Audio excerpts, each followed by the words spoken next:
Sharm el-Sheikh, in the southern Sinai, where great reaches of rocky, inhospitable desert suddenly give way to warm, crystal-clear water and the startling world beneath its surface. 10 years ago, Howard Rosenstein left a life of religious study to come here and build a new career as an underwater photographer and diving instructor. In 5 months, he will have to leave. I'm giving up more than most, if not more than anybody else, because of the lifestyle I have here and the achievements that I've had. I'm talking about 18-hour days, day in and day out, and under pretty trying physical conditions here for many years. And now it's starting to be fun. As you can see, some coming with my family and friends sailing on a Saturday off, and these are things that I never did 5 or 6 years ago. Rosenstein's company is the largest recreational diving operation in a place that has become an international tourist attraction. The Egyptians may ask him to stay as a consultant. But if in my way I could help to keep this beautiful coastline as a recreation area and open to tourists from around the world and make sure it doesn't return to its pre-1967 definition of a military camp, then that's a very important goal for me. Rosenstein's uncertainty about his future is shared by Israelis all over that part of the Sinai. To evaluate 10 years of a person's life, and I gave the best 10 years of my life in that respect. And that thing can't be compensated. I mean, that's all. I mean, that's just something that's gone into the wind or the water, and it's gone. And that's sad. Art Kent, NBC News, Sharm el-Sheikh.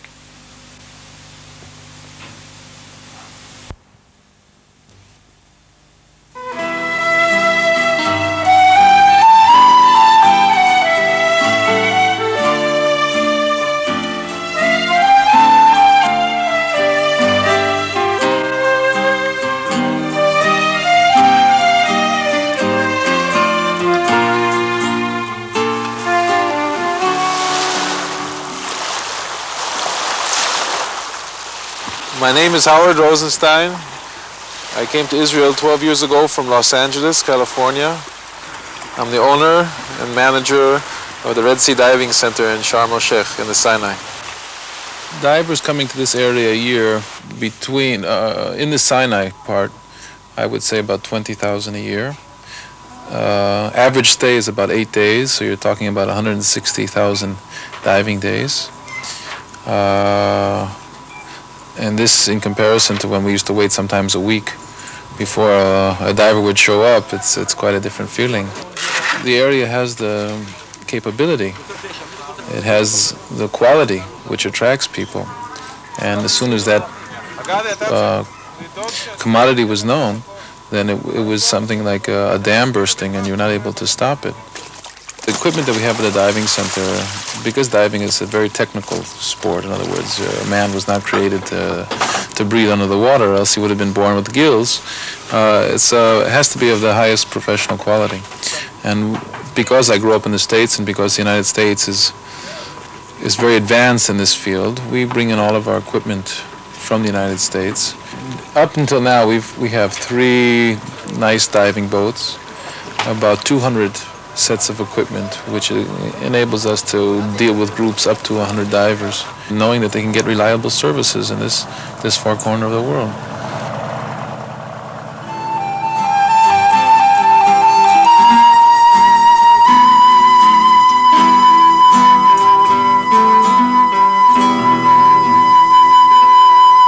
What we're looking at here is what the Israeli government prepared for the infrastructure of the community that was to be built by the people on an individual basis. In the far background, we have the town that was established in 1976, and that was governmental housing for rent. And the idea was to prepare a pre-planned community, which included built-in electrical lines, sewage, water, the roads, lighting and everything, and then the people were supposed to come and, according to some agreed plan, build their own private homes, which overlook the very tip of the Sinai off to the right here, the beautiful bay just below us, the beautiful beaches, and this was going to be the future of Sharm el-Sheikh right over here. When we started dealing with architects and preparing the plans by 1978 was the Camp David breakthrough and the Sadat's visit, Actually, in the end of '77, I think it was Sadat's visit.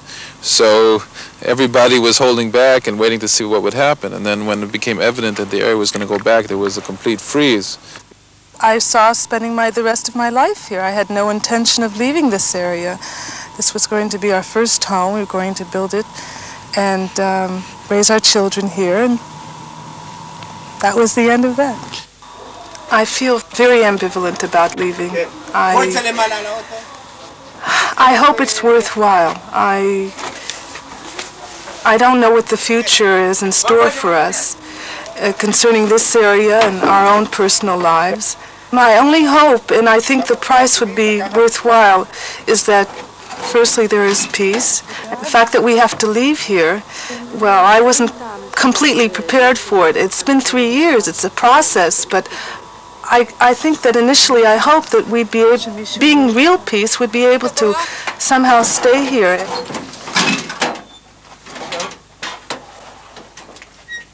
We came to this area as visitors at first and guests. The Bedouin, the people of the desert, the people who really, this is their home from time immemorial, and I've tried my best to be sensitive to this reality, and although they're people who work according to a different clock and a different philosophy in life, they're very special people. And I've had some very close relationships with the Bedouins that have gotten to know through work, through meetings.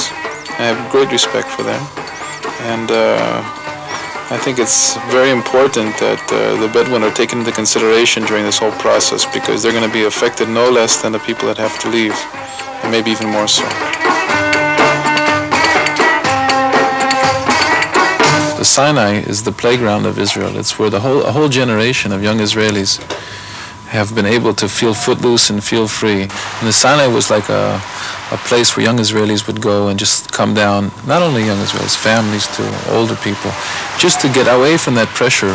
This is the first experience in history where people have come here for purely peaceful reasons to live with nature, develop nature, and offer nature to the world at large. And it should be appreciated, especially by the people who are coming to take over the area. We have the most beautiful coral reefs in the world, an untouched area where all the elements involved, water clarity, water temperature, quiet seas, colors, proximity, all come together and create an unbelievable experience for the snorkeler, for the diver. This all combines for an unbelievable experience, a recreational one, an educational one, an emotional one. Okay, come and see my world.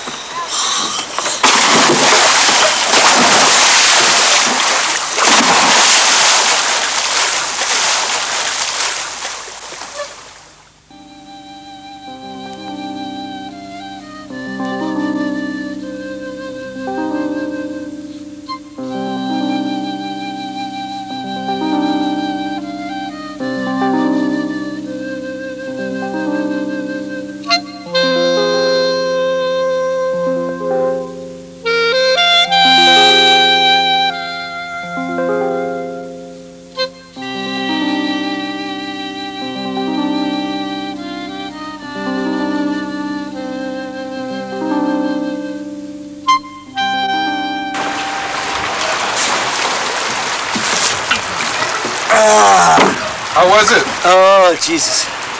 Man, there's nothing like that. I see myself as a victim of the peace process, I think perhaps even more so than anybody else, and simply because what I do with my livelihood and what my life is completely 100% connected to this region.